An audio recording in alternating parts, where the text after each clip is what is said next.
नमस्कार दोस्तों। बीपीएससी 67 का एग्जाम जो लोग देने जा रहे हैं, जो कि एग्जाम मई में होने वाला है, 150 प्रश्न का ये एग्जाम होगा आपका। एक ही पेपर इसमें होता है, उसी पे मेरिट बनती है, डिसाइडिंग होता है। लास्ट ईयर कट ऑफ ज्यादा गया, प्रैक्टिस करके जाना है आपको। 50 प्रश्नों का एक टेस्ट, मॉक टेस्ट के तौर पर हम यहाँ करने जा रहे हैं। आप लोग इसको करिए। अगर 35 से ऊपर आपका स्कोर यहाँ पर आता है तो आप मानिए कि आपका अच्छा तैयार है। पुराने प्रश्नों को लेते हुए हमने इसको बनाया है। करंट अफेयर और मिसलेनियस सारे प्रश्न आपको इसमें मिलेंगे। और आपको अगर अच्छा लगेगा तो दूसरों को बताइएगा, जो लोग एग्जाम दे रहे हैं, जो लोग तैयारी कर रहे हैं। अच्छा लगेगा तो लाइक कीजिएगा, जो कमियां होंगी उनको भी जरूर बताइएगा, जिससे हम अगले वीडियो में सुधार कर सकें। चलिए शुरू करते हैं। लेते हैं पहला प्रश्न। गर्त आवास के साक्ष्य प्राप्त हुए हैं, कहां से प्राप्त हुए हैं? गर्त आवास के साक्ष्य की अगर बात होती है तो दो स्थान है, एक बुरझोम है, एक है गुफ कराल। बुरझोम और गुर्क कराल में आपको गर्त आवास के साक्ष्य मिलते हैं। अब ये जो दोनों स्थान हैं, इनमें से एक देखिए दिया है बुरझोम। ए ऑप्शन इसका बिल्कुल करेक्ट है। यहां पर मिला क्या है? कब्रों में पालतू कुत्ते को मालिक के साथ दफनाए जाने का साक्ष्य भी मिला है। और ये नवपाषाण काल की बात है। बुरझोम स्थित है कश्मीर में। एक चीज ये ध्यान रखिएगा, बुरझोम कहां पर स्थित है? ये कश्मीर में स्थित है। और ये नवपाषाण कालीन स्थल है। कैसा स्थल है? नवपाषाण कालीन। ये आपसे पूछा जा सकता है, तो ए ऑप्शन इसका बिल्कुल करेक्ट हो जाएगा। अगर आपसे पूछा जाए कि ये नवपाषाण काल के लिए कौन सा शब्द यूज होता है, तो इसके लिए शब्द यूज होता है नियोलिथिक। और अगर आपसे ये भी पूछ लिया जाए कि नियोलिथिक शब्द किसने क्या किया था, इसका सर्वप्रथम प्रयोग किसने किया था, तो एक थे जॉन लुबाक। तो जॉन लुबाक जो थे, जॉन लुबाक ने सबसे पहले इसका प्रयोग किया था। अगला प्रश्न आपके सामने है। मनुस्मृति में विवाह के कितने प्रकारों का उल्लेख है? मनुस्मृति हिंदू धर्म का एक महत्वपूर्ण ग्रंथ। इसमें विवाहों के 4 ऐसे प्रकार बताए गए हैं जो कि निंदनीय किस्म के हैं, जिनकी निंदा की जाती है। 4 ऐसे प्रकार बताए गए हैं जो प्रशंसनीय किस्म के हैं, यानी कि जिनकी प्रशंसा की जाती है। टोटल 8 प्रकार बताए गए हैं। बी ऑप्शन इसका करेक्ट है। निंदनीय में ब्रह्म, देव, आर्स और प्रजापति। सॉरी, ये प्रशंसनीय में ब्रह्म, देव, आर्स और प्रजापति। ब्रह्म, देव, आर्स और प्रजापति, बीडीएपी, ये विवाह है। और निंदनीय में आपके असुर, गंधर्व, पैशाच और राक्षस। असुर, गंधर्व, पैशाच और राक्षस, ये ध्यान रखिएगा। कभी कभी आपसे ये भी डिटेल में जाके पूछा जा सकता है। एंजाइम लाइपेज का स्रोत क्या होता है, यानी कि इसका सोर्स क्या है, कहां से ये निकलता है? गुर्दा, अग्नाशय, यकृत, हृदय। इसका लाइपेज का काम क्या होता है? जितना भी आप खाने में वसा खाते हैं, वसा को छोटे छोटे टुकड़ों में तोड़ना, छोटे छोटे इसको तोड़ने का काम करता है। छोटे छोटे टुकड़ों में तोड़ने का काम ये करता है, जिससे पाचन आसानी से हो सके। ये निकलता है पैंक्रियास से, यानी कि अग्नाशय से। बी ऑप्शन इसका बिल्कुल करेक्ट हो जाएगा, है ना। और ये अग्नाशय से एक वाहिनी के माध्यम से स्रावित होता है, और ग्रहणी में जठरांत संबंधी मार्ग में जाके वो वाहिनी खुलती है, तो वहां पर ये भोजन को पचाने का काम करता है, वसा को स्पेशली। अम्ल वर्षा के घटक कौन से हैं? यहां पर ये थोड़ा सा कुछ गलत छपा हुआ है, तो इसको आप सही मैं आपको बता दे रहा हूं। इसमें अम्ल वर्षा के जो घटक होते हैं, उसमें हिमपात, ओला और कोहरा के रूप में यह वर्षा होती है। और सल्फर डाइऑक्साइड और नाइट्रोजन के ऑक्साइड, सल्फर के ऑक्साइड, पहला ऑप्शन ये ध्यान रखिए। और दूसरा नाइट्रोजन के ऑक्साइड, इस रूप में आप याद कर लीजिए, बाकी इसमें मत पढ़िए, फिर ये ध्यान रखिएगा। दोनों इसमें होते हैं, तो डी ऑप्शन इसका करेक्ट हो जाएगा। ए और बी दोनों इसमें होते हैं। और कभी इसके पीएच मान आपसे पूछ लिया जाए, तो पीएच मान इसका 4.2 से 4.4। पीएच मान अगर 7 से कम होता है, तो 7 से कम और ज्यादा, इन्हीं कंडीशन में तो पीएच मान में अम्लीय और क्षारीय होता है ना। तो अगर 7 से कम होगा तो ये होता है अम्लीय, और अगर 7 से ज्यादा होगा पीएच मान, तो ये होता है क्षारीय। तो यहां पर 7 से कम देखिए, 4.2 से 4.4 के बीच में, तो यहां पर ये क्या हो जाएगा? एसिड रेन, अम्ल वर्षा ये होती है। भौगोलिक क्षेत्र की दृष्टि से जापान का सबसे बड़ा द्वीप कौन सा है? 4 द्वीप हैं जापान में जो मुख्य रूप से जाने जाते हैं। चारों के नाम यहां पे दिए हैं। नंबर 1 पे आता है क्षेत्रफल की दृष्टि से होन्शु। नंबर 2 पे आता है होकाइडो। तीसरे नंबर पर आता है क्यूशु। और चौथे नंबर पर आता है आपका शिकोकू। तो यहां पर आपसे क्षेत्रफल की दृष्टि से पूछा जा रहा है, तो होन्शु हो जाएगा। बी ऑप्शन इसका बिल्कुल करेक्ट है। जापान का ये सबसे बड़ा द्वीप है। दुनिया का 7वें नंबर पे देखा जाए तो 7th नंबर पे ये बिग है दुनिया में पूरा देखा जाए। अगर हैबिटेट यहां पर देखा जाए कि कितने आबादी यहां पर पाई जाती है, तो ये जावा द्वीप के बाद में सेकंड लार्जेस्ट यहां पर हैबिटेट है। जावा में सबसे ज्यादा हैबिटेट है, सबसे ज्यादा लोग रहते हैं, और सेकंड पे यहां पर आबादी पाई जाती है। दो समानांतर प्रतिरोध वाले सर्किट का कुल प्रतिरोध 1.403 किलो ओम है। यदि एक का प्रतिरोधक का मान जो है वो 2.0 किलो ओम है, तो दूसरे प्रतिरोध का क्या होगा मान।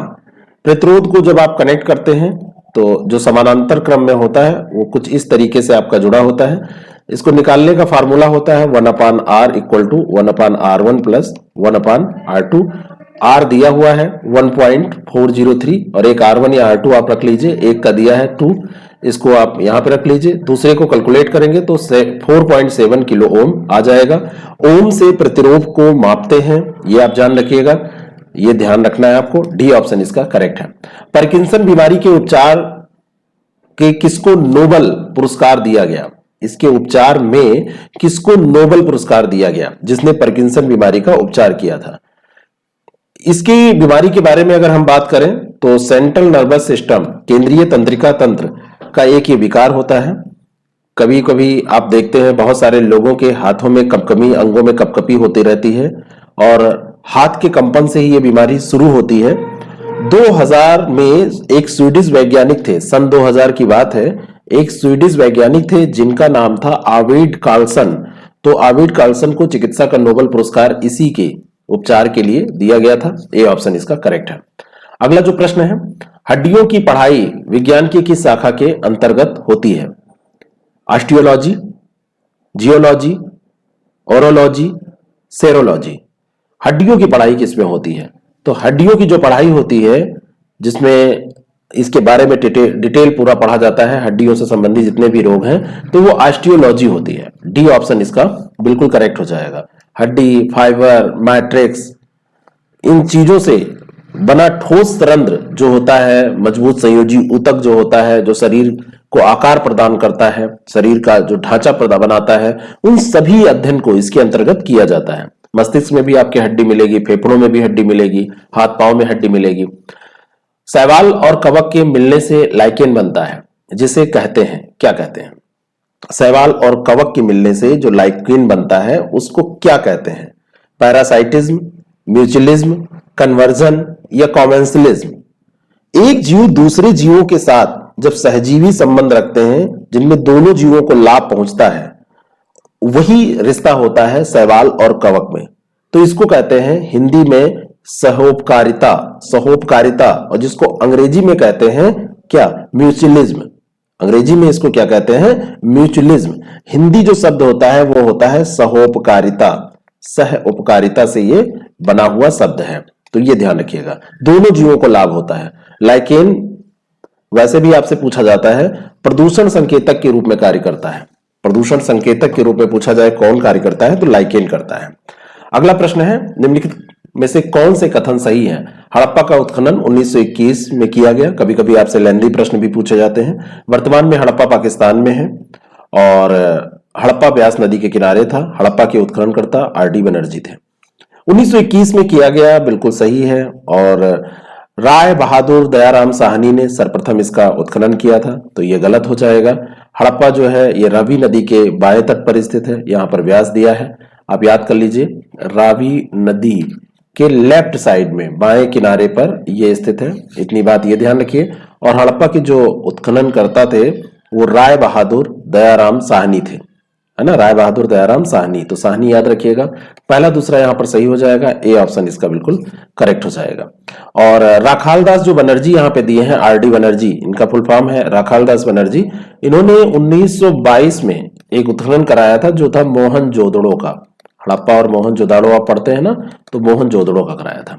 अनुच्छेद 35A के प्रावधान को भारतीय संविधान में शामिल किया गया था। कब का शामिल किया गया था, यह पूछा जा रहा है। 35A का जो प्रावधान है ये कब शामिल किया गया था?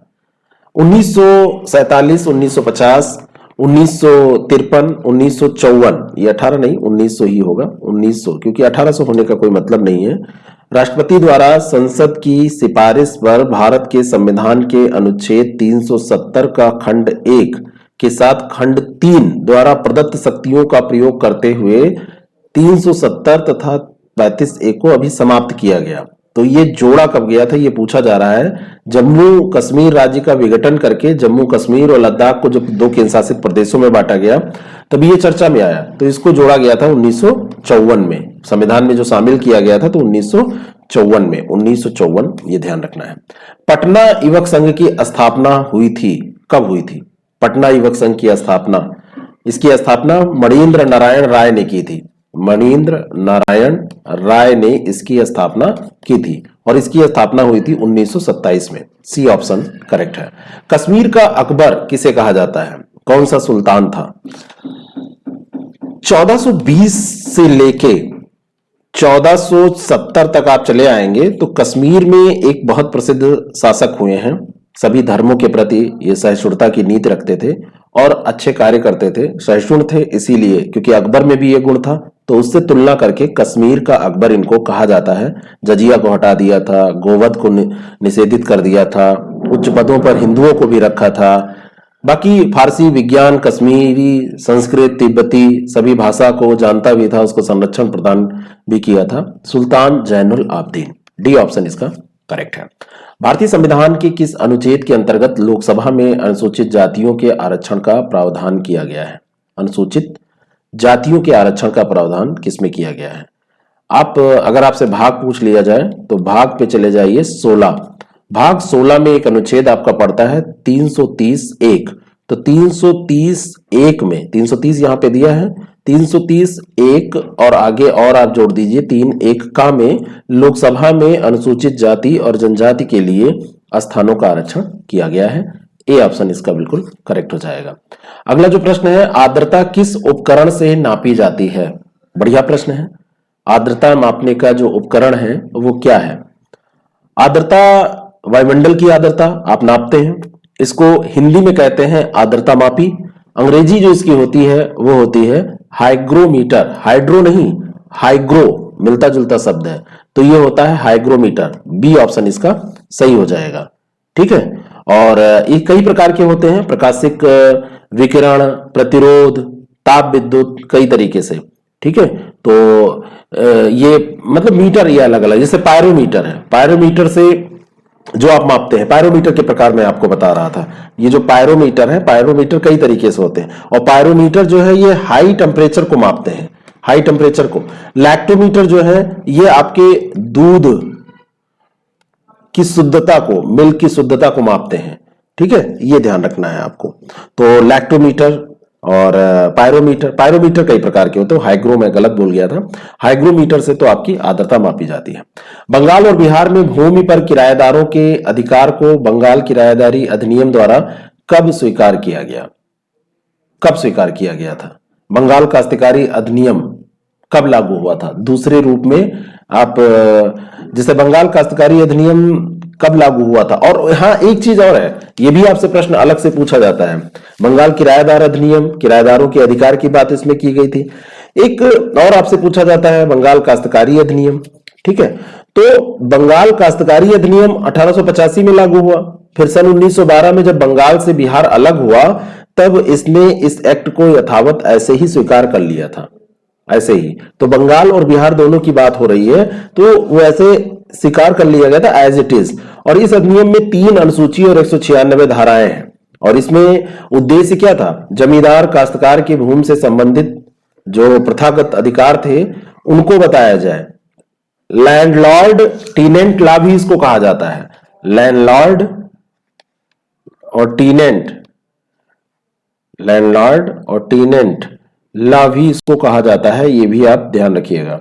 और इस अधिनियम में पहली बार रैयतों के पक्ष में कई अधिकार उसमें दिए गए थे और अस्थायी रैयत को जमींदार बिना कारण बेदखल नहीं कर सकते, ये सब बात की गई थी। और ये था क्या?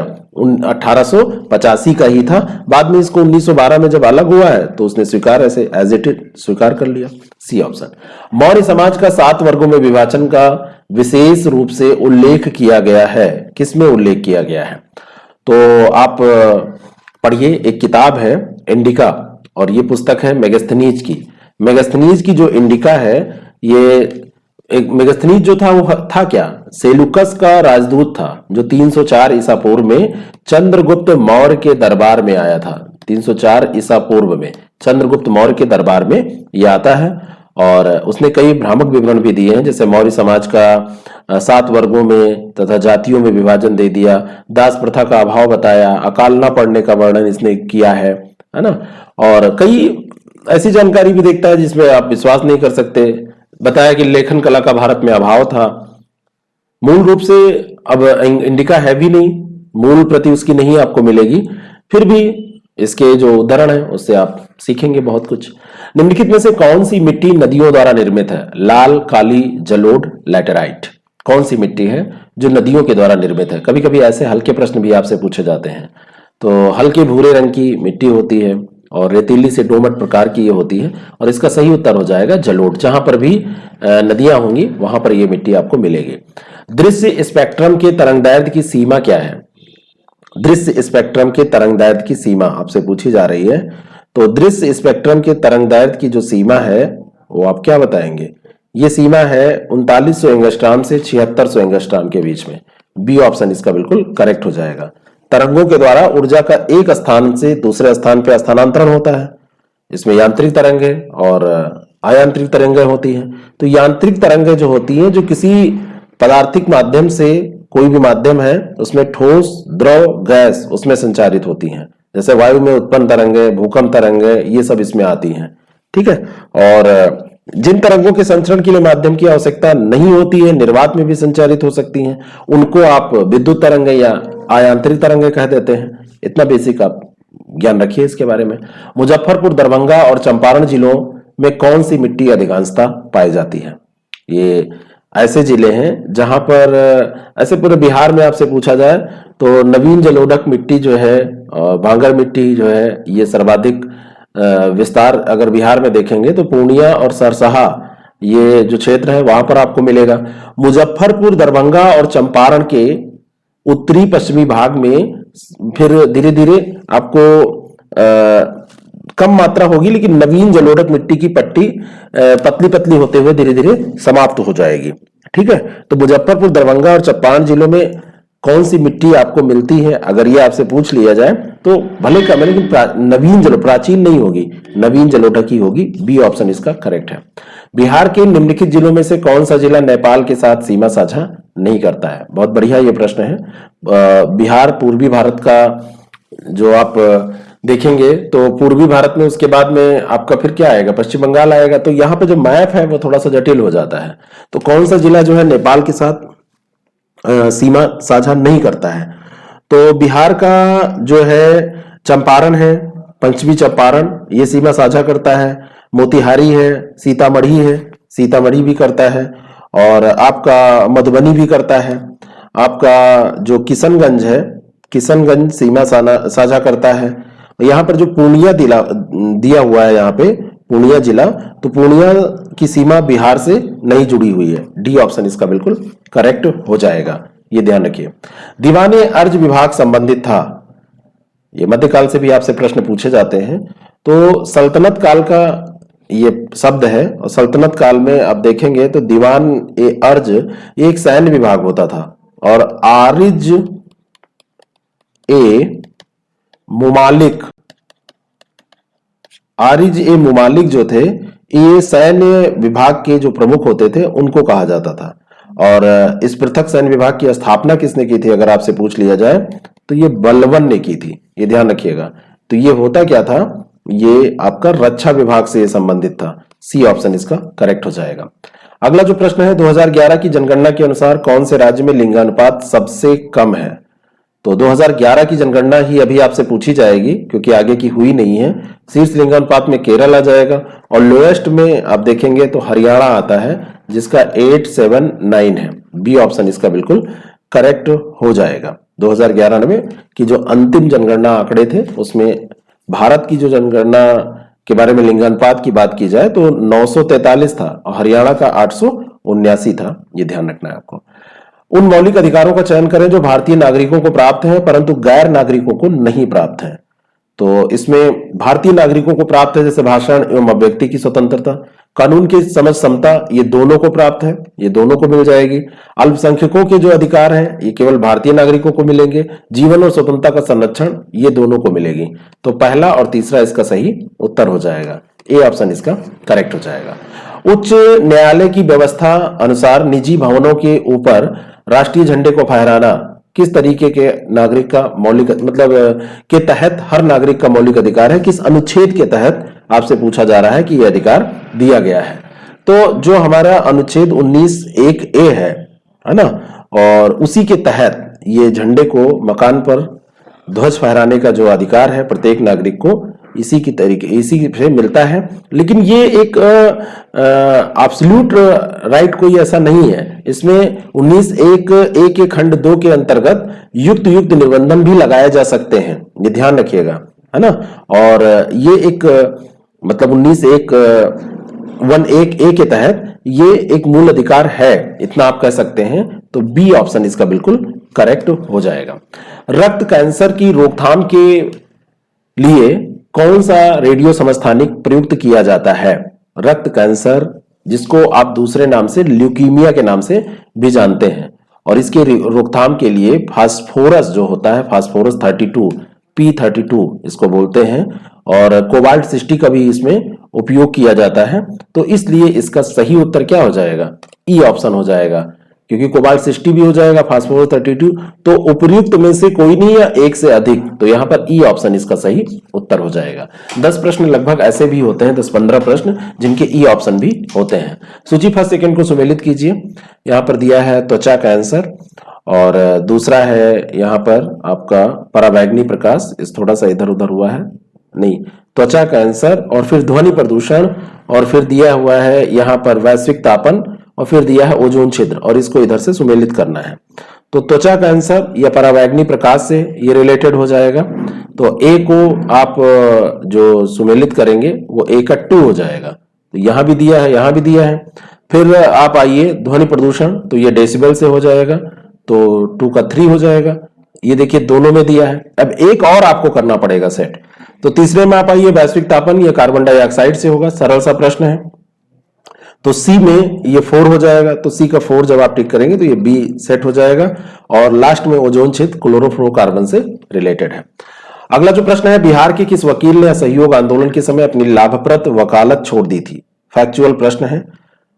एक प्रसिद्ध वकील थे जो भारत के प्रथम राष्ट्रपति भी बने, doctor Rajendra Prasad. B option इसका बिल्कुल करेक्ट हो जाएगा। असहयोग आंदोलन के साथ इन्होंने वकालत छोड़ दी थी।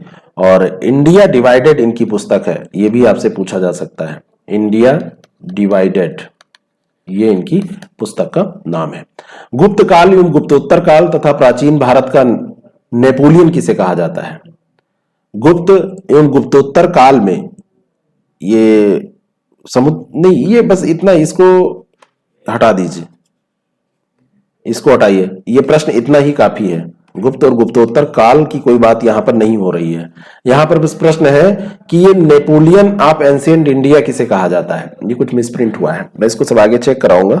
तो इसमें किसको कहा जाता है, किसको भारत का नेपोलियन कहा जाता है, कौन है इनमें से? तो ये है समुद्रगुप्त। डी ऑप्शन इसका बिल्कुल करेक्ट हो जाएगा। समुद्रगुप्त को उनकी बीए स्मिथ थे, उन्होंने भारत के नेपोलियन की संज्ञा दी थी उनकी विजय गाथा से प्रभावित होकर। निम्नलिखित में से कौन सी नदियां बंगाल की खाड़ी में गिरती हैं? गंगा, ब्रह्मपुत्र, गोदावरी, महानदी कृष्णा, कावेरी, लूनी, नर्मदा, ताप्ती। तो इसमें आप पहले ही निकाल सकते हैं, लूनी, नर्मदा, ताप्ती तो निकल जाएगी। महानदी गिरती है, कृष्णा, कावेरी भी गिरती है बंगाल की खाड़ी में, गंगा, ब्रह्मपुत्र, गोदावरी गिरती है। तो डी ऑप्शन इसका बिल्कुल करेक्ट हो जाएगा, क्योंकि लूनी, नर्मदा इनकी बात आप करेंगे, ताप्ती की बात करेंगे, नर्मदा और ताप्ती खंबात की खाड़ी में गिरती हैं। और जो लूनी है, लूनी कहां गिरती है? ये कच्छ की रन में जाके मिल जाती है। सबसे छोटा जीव जो स्वयं विकास एवं प्रजनन करने में समर्थ है वो कौन है? विषाणु, जीवाणु, माइक्रोप्लाज्मा और बैक्टीरियोफेज कौन है? तो सबसे छोटा जो होता है, जो अलैंगिक कोशिका संलयन या अलैंगिक जनन द्वारा प्रजनन करने में सक्षम होगा, वही होगा, ये माइक्रोप्लाज्मा होता है। सी ऑप्शन इसका करेक्ट हो जाएगा। बिहार से लोकसभा के लिए कितने सदस्य चुने जाते हैं? तो यूपी के आधे सदस्य यहां से चुने जाते हैं, यूपी में 80 हैं, और यहां पर जो लोकसभा के लिए सदस्य चुने जाते हैं ये 40 हैं, है ना। डी ऑप्शन इसका बिल्कुल करेक्ट हो जाएगा। भारतीय राष्ट्रीय कांग्रेस के प्रथम अधिवेशन में कितने प्रतिनिधियों ने भाग लिया था? बढ़िया प्रश्न है। भारतीय राष्ट्रीय कांग्रेस की स्थापना 1885 में हुई थी और मुंबई के ग्वालिया टैंक में गोकुलदास तेजपाल संस्कृत कॉलेज वहीं पर हुई थी और इसमें 72 प्रतिनिधियों ने पार्टिसिपेट किया था। लूसेंट वाले सारे प्रश्न हैं, बीपीएससी निकालना है आपको तो लूसेंट पे कमांड आपको करनी पड़ेगी। वो बुक सबसे सटीक जो लिखी गई वो बीपीएससी के लिए ही लिखी गई है। तकला मकान मरुस्थल किस देश में स्थित है? तकला मकान मरुस्थल ये मध्य एशिया में वैसे पड़ता है और ये जो क्षेत्र है वो कहां पे है? चीन में। डी ऑप्शन इसका बिल्कुल करेक्ट हो जाएगा। और कुल्लून पर्वत इसके दक्षिण में आपको मिलेगा, उत्तर में पामीर तियानसान पर्वत उत्तर में आपको मिलेंगे, उसी के बीच में आपको दिखेगा, मरुस्थल है ये। भारतीय संविधान द्वारा प्रदत्त निम्नलिखित में से कौन सा अधिकार गैर नागरिकों को भी उपलब्ध है? एक प्रश्न और, कभी कभी ऐसे भी आपसे प्रश्न पूछे जाते हैं जो गैर नागरिकों और नागरिकों के भी मुद्दे पे आपसे जैसे चर्चा में कुछ रहा तो कई बार ऐसे पूछ लिए जाते हैं, तो कौन सा है जो कि गैर नागरिकों को भी उपलब्ध है? ठीक है, तो ये आपको बताना है। संवैधानिक निराकरण का अधिकार ये दोनों को, गैर नागरिकों को भी उपलब्ध है, ए ऑप्शन। बाकी अब व्यक्ति देश की किसी विभाग में घूमने बसने की स्वतंत्रता, ये सारी चीजें तो जो है ही हैं। इसमें भारतीय संविधान द्वारा विदेशी नागरिकों को अभिव्यक्ति की स्वतंत्रता नहीं दी गई है और किसी भाग में घूमने एवं बसने के लिए भी स्वतंत्र वो नहीं है, ये ध्यान रखिएगा। संपत्ति अर्जित करने की भी ऐसे स्वतंत्रता नहीं है ना। और संवैधानिक निराकरण का अधिकार ये दोनों को प्राप्त है, चाहे वो भारत का हो चाहे बाहर का हो। निम्नलिखित में से कौन सा एक सही नहीं है? धन संपत्ति के मामले में राज्यसभा शक्तिहीन है। धन विधेयक की शुरुआत राज्यसभा में होती है। लोकसभा द्वारा पारित किए जाने के बाद राज्यसभा को 14 दिन के भीतर विधेयकों को पारित करना होता है। और अगला है कि राज्यसभा किसी धन विधेयक को पारित कर सकती है। तो यहां पर पारित करने का तो ठीक है, लेकिन धन विधेयक की शुरुआत राज्यसभा से होती है, यह गलत है, यही सही नहीं है। बी ऑप्शन इसका बिल्कुल करेक्ट हो जाएगा। आर्टिकल की बात करें तो 110 आर्टिकल जो है 110 एक जो है उसका उपखंड का है, का से फिर आगे आप जाएंगे तो उसमें आगे ऐसे बताया गया है, इसमें विधेयक जो भी है उनको धन विधेयक इसमें बताया गया है। इन अनुच्छेद में, इन अनुच्छेद जो भी है ये अनुच्छेद, इसमें धन विधेयकों के बारे में बताया गया है। राष्ट्रपति पुनः विचार के लिए इनको नहीं लौटा सकता और कोई विधेयक धन विधेयक है कि नहीं है इसकी पुष्टि कौन करता है? लोकसभा का अध्यक्ष करता है। उत्तर बिहार किसके लिए प्रसिद्ध है? कृषि, भारी उद्योग, बाढ़ या सूखा, किसके लिए? तो एक समय ये हुआ करता था जो बाढ़ों की विभीषिका से बहुत परेशान रहता था और कोसी के कारण, लेकिन अब बहुत सारे परिवर्तन किए गए हैं और कुछ डेवलपमेंट हुए हैं, इंफ्रा डेवलपमेंट, तो उससे प्रभाव पड़ा है। यहाँ पर सही उत्तर जो हो जाएगा वो सी, बाढ़ के कारण। कोसी नदी को बिहार का शोक भी कहा जाता है। अगला जो प्रश्न है, बिहार के प्रमुख समाचार पत्र बिहारी का संपादक कौन था? किसने संपादन किया था? तो ये बिहार का प्रमुख समाचार पत्र और इसके संपादक थे बाबू महेश्वर प्रसाद। डी ऑप्शन इसका करेक्ट हो जाएगा। विश्व का पहला गणतंत्र वैशाली में किसके द्वारा स्थापित किया गया था? पूरे विश्व का, भारत का नहीं, पूरे विश्व में गणतंत्र का पहला उदाहरण भारत में, और भारत में भी बिहार में। तो पहला गणतंत्र जो था वो लिच्छवी राजवंश द्वारा वैशाली में स्थापित किया गया था और 6ठी शताब्दी ईसा पूर्व की बौद्ध रचनाओं और इतिहासों में आपको ये मिलेगा और समाज के बारे में उसकी जानकारी आपको मिलेगी। उसमें 10 गणराज्य थे, है ना, तो ये भी जानकारी आपको मिलेगी। तो ये जो था ये किसने? लिच्छवियों द्वारा स्थापित किया गया था। डी ऑप्शन इसका करेक्ट है। कौटिल्य अर्थशास्त्र कितने अधिकरणों में विभाजित है? बढ़िया प्रश्न है। पुराणों में कौटिल्य को क्या कहा गया है? एक प्रश्न ये भी एक बार पूछा गया है। अर्थशास्त्र जो है इसमें दो चीजें पूछी जाती हैं। एक तो आपसे पूछा जाता है अधिकरण, अगर, और एक दूसरा आपसे पूछा जाता है प्रकरण। तो प्रकरण अलग चीज है, अधिकरण है 15 और जो प्रकरण है वो 180 है। तो ध्यान रखिएगा, अधिकरण 15 है और प्रकरण पूछे जाए तो 180 है। और इसमें जो एक आपसे और प्रश्न पूछा जाता है कि ये जो अधिकरण है इसमें किस अधिकरण में राज्य के सप्तांग सिद्धांतों की बात की गई है? स्वामी, अमात्य, राष्ट्र, दुर्ग, बाल, कोष और अंतिम रूप से मित्र को कहा गया है। तो ये सब 6ठे में वर्णित किया गया है।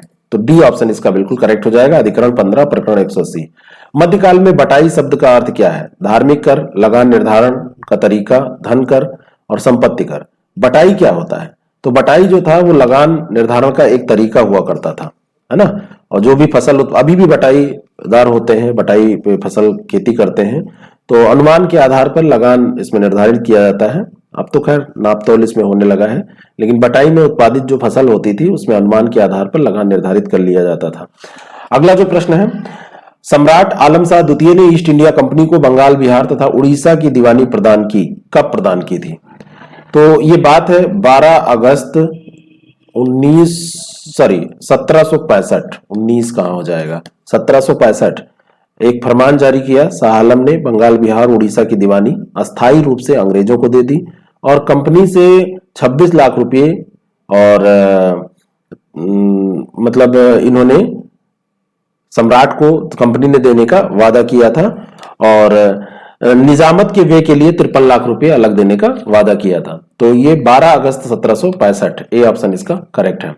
1942 के आंदोलन में डॉक्टर राजेंद्र प्रसाद को किस जेल में कैद किया गया था? 1942 में आंदोलन, भारत छोड़ो आंदोलन चल रहा था और डॉक्टर राजेंद्र प्रसाद पटना में एक जेल पड़ती है बांकीपुर, तो बांकीपुर जेल में इनको रखा गया था। और एक आपसे और पूछा जाता है, जेपी को किस में रखा गया था? जयप्रकाश नारायण को, तो इनको हजारीबाग जेल में रखा गया था। रेलवे का जोन मुख्यालय हाजीपुर स्थित है, छत्तीसगढ़, उत्तर प्रदेश, झारखंड, बिहार। ये भी प्रश्न पूछ लिया था, देखिए कैसे हल्के हल्के प्रश्न आपसे पूछे जाते हैं। तो ये जो है यहाँ पर ये तैयार कर लीजिए, पूर्वी मध्य रेलवे का मुख्यालय है और ये बिहार के हाजीपुर में स्थित है। किसका? पूर्वी मध्य रेलवे, पूर्वी मध्य रेलवे का ये मुख्यालय है।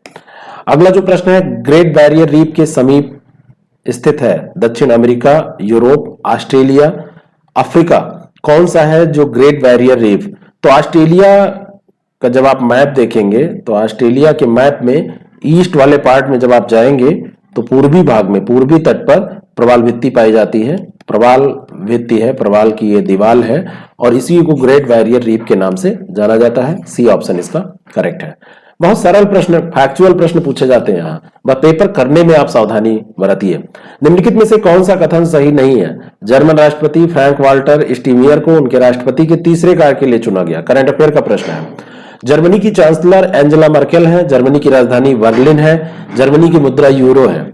अभी यहाँ पे फ्रैंक वाल्टर स्टीनमियर इनको राष्ट्रपति चुना गया है, लेकिन जो चांसलर है ये एंजेला मर्केल नहीं है, ये ध्यान रखिएगा। चांसलर जो है वो एंजेला मर्केल नहीं है, चांसलर अब हो गए हैं ओलाफ स्कोल्ज। लिख दे रहा हूं मैं, ओलाफ, इन लोगों का नाम याद करना बड़ा मुश्किल होता है, ओलाफ स्कोल्ज ऐसे याद कर लीजिए, ये चांसलर है। तो यहां पर गलत यही हो जाएगा, बी वाला। एयर इंडिया का नया सीईओ और एमडी किसे नियुक्त किया गया है? और सबसे खास बात है ये भारत के नहीं है, इतना आप अगर याद कर रहे हैं तो इल्कर आईसी, बी ऑप्शन इसका बिल्कुल करेक्ट हो जाएगा। ये तुर्की नागरिक हैं, इनका जन्म इस्तांबुल में हुआ था, है ना। एयर इंडिया का अभी इनको नया सीईओ नियुक्त किया गया है। टर्किश एयरलाइंस के पूर्व अध्यक्ष भी ये रह चुके हैं। यूके के लीड्स विश्वविद्यालय में राजनीति विज्ञान के शोधकर्ता रहे हैं ये। अंतर्राष्ट्रीय बाल कैंसर दिवस की तिथि को मनाया जाता है? वैसे जो कैंसर दिवस मनाया जाता है वो 4 फरवरी को मनाया जाता है, पहला ऑप्शन, लेकिन ये गलत है। जो बाल कैंसर दिवस है वो 15 फरवरी को मनाया जाता है। बच्चों में भी कैंसर के अब खतरे बढ़ रहे हैं, तो ये डी ऑप्शन इसका करेक्ट हो जाएगा। सीनियर नेशनल वॉलीबॉल चैंपियनशिप 2021-22 में पुरुष और महिला चैंपियनशिप क्रमशः किन राज्यों ने जीती? पहले आपको बताना है पुरुष और उसके दूसरा वाले में आपको महिला ध्यान रखना है। तो ये जो सीनियर नेशनल राष्ट्रीय स्तर की जो वॉलीबॉल चैंपियनशिप हुई है 2021-22 की, तो इसमें हरियाणा ने पुरुष और केरल ने महिला वर्ग में जीती है। ए ऑप्शन इसका करेक्ट हो जाएगा। और हाल ही में फरवरी 2022 की बात है, जल टैक्सी सेवा का शुभारंभ कहां पर किया गया है? हरियाणा, मुंबई, कोच्चि, जामनगर, कोलकाता, कहां पर किया गया? हरियाणा में जल टैक्सी कहां चलेगी? मतलब पानी तो चाहिए ना, जल तो चाहिए, तो कहां चला देंगे वहां पे? कोई छोटे तलौआ में थोड़ी ना चला देंगे, तालाब में। तो ये मुंबई में शुरू की गई है और ये जो जल टैक्सी शुरू की गई है ये बहुत दिन से ये प्रतीक्षित थी कि इसको चलना है। और वाटर टैक्सी ये डोमेस्टिक क्रूज टर्मिनल से इसको शुरू किया गया है और ये अब जो ट्रैफिक है आपके रोड का उसको कम करने में, और साथ में ये पर्यावरण अनुकूल भी रहेगी, कम पर्यावरण पोल्यूशन भी होगा, मतलब इसके एनवायरमेंटल पोल्यूशन भी इससे कम होगा। तो ए ऑप्शन इसका करेक्ट है। ये आपको अगर अच्छा लगा तो आप जरूर से जरूर लोगों तक पहुंचाएं, और हमारा जो ऐप है उसको जरूर डाउनलोड करें। आईएएस प्रेप एकेडमी के नाम से हमारा ऐप है, और उस ऐप को डाउनलोड करने के बाद में आप इस मॉक टेस्ट को फ्री में वहां दे सकते हैं। इसको अभी थोड़ी देर बाद हम पब्लिश कर देंगे, और कोई भी जानकारी चाहिए, इससे संबंधित कोई समस्या आ रही है तो 6307281212 ये नंबर है जिस पे आप कांटेक्ट कर सकते हैं, व्हाट्सएप कर सकते हैं, और वहां पे आप प्रैक्टिस करने के लिए ऐप को तो जरूर डाउनलोड करें। Thank you so much.